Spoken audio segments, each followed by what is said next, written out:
So today we are going to be putting a new air tank on the box truck, and we have one that is underneath here that has been rusting. So we went and got one that is similar size. So we're gonna make sure we can first get the old one unattached, double check any of the fittings that we might need, and get this thing reinstalled. That way we're not losing air. It takes a lot longer to build up pressure with the size leak that's on it, and to make it safer and ready to go for longer pickups and stuff like that. It'll be good just to get this one swapped out. So let's get started. All right, so here is the tank, and you can see the brackets on there, and there's quite a bit of surface rust. It is currently empty. Obviously with the leak, the air did not stay in there a very long time. So we will go ahead, get these two undone, get this pulled down, and swap the other one. And hopefully we can get all these fittings off and get this thing swapped out. All right, so here's a better look at the tank, and as you can see, pretty rusty. We took the fittings off and the drain, so we'll swap those to the other tank, and these we're just gonna cut off. The other tank has the mounting straps built in, and then we may have to make a plate to match up with those holes. But when we were back here looking, let's see if we can get some light.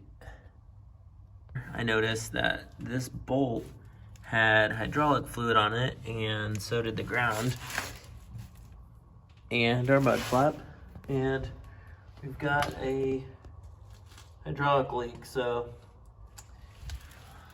once we finish this first problem, we will hop back there, disconnect all those lines, get them remade, get a new set in.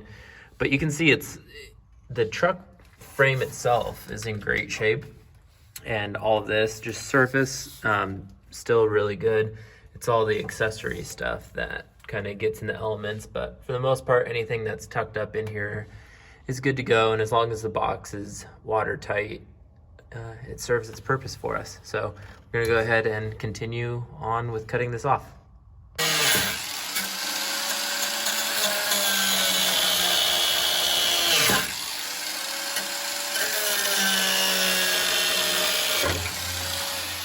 Now this tank can move free.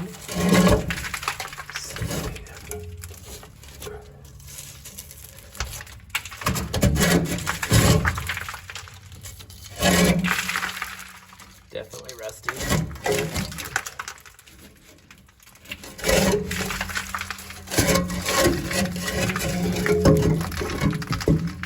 All right, step one is done.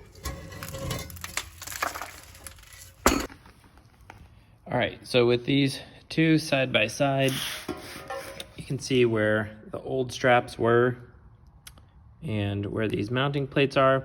I think, although they're close, I think we'll end up go ahead and cut these off. And that way we can just set this tank back into those existing straps. So I will go ahead and grab some new bolts. Also, most of the fittings we took off except for the drain. The drain fits well.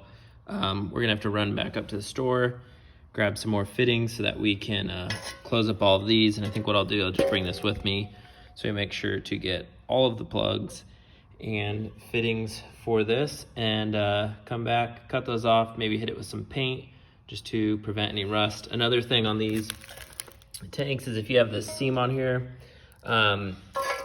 it's probably not a bad idea to try to keep it either up to the top or to the side. So if there is any water that gets built up in the air tank that you haven't drained yet, you're less likely to rust if it's not against a seam. So we'll go ahead and try to make that orientation correct, and then we'll be back under there to get all of this finished. All right, so a few hardware stores later, we've got pretty much every fitting we're gonna need, and then we also got an adapter to step this down like that, and that way we will be able to connect into these smaller fittings. We've got the plugs for all of these, and then we will end up doing the drain on one of the low points of this. All right, so we've got the end cap on, and what we're gonna do is leave this one with some room to tighten, so that way once we put this in place, we can make sure that this gets tightened and finishes at the correct angle to match up to the airline once we get that installed. And then we will make sure that this drain is on the bottom at the low point so that if needed, we can drain the tank. All right, so with all these fittings in, I think I'm gonna go ahead and try to fit this in the clamps with these on so we don't have to cut them off. But if it doesn't fit, we'll go ahead, cut these off, hit it with some paint just to prevent any rust, and get this thing all back connected. All right, so those are in place. We will probably add some locking nuts to these. They're under quite a bit of pressure with the clamp wanting to pull open.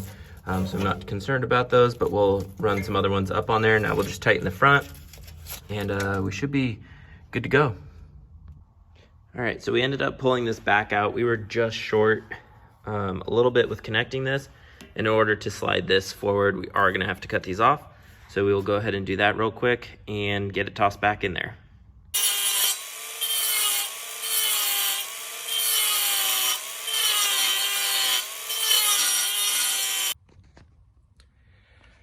All right, so we got those all cut off, and we'll let them cool down just a little bit, hit them with some paint so that they don't rust. Definitely in the future, if I were to have to replace one of these again, I would definitely not get one with the attached brackets to it. I just didn't know if those brackets that were on the current one were actually gonna come off or be reusable. So we got that to be safe, but live and learn, now we know. So now we can go ahead and toss this back in, clamp it down, hook it back up, and we should be set to go. All right, so now that these brackets are cut off, this slid in extremely easy. I knew I should have done that in the beginning. That was part of the plan, but I tried to go quicker and it took twice as long. So now you know, cut all these off. We're gonna have this just behind here so that this one clamps all the way down, and that should clamp right in between, but that allowed us to go right in without having to pry it open. Drain is in a much better spot, and then that'll allow us to make this connection much easier. All right, so let's get this thing tightened back down. All right, so just like that, we are reinstalled for the second time, and we'll go get her fired up. All right, so everything is hooked up, no leaks, good to go.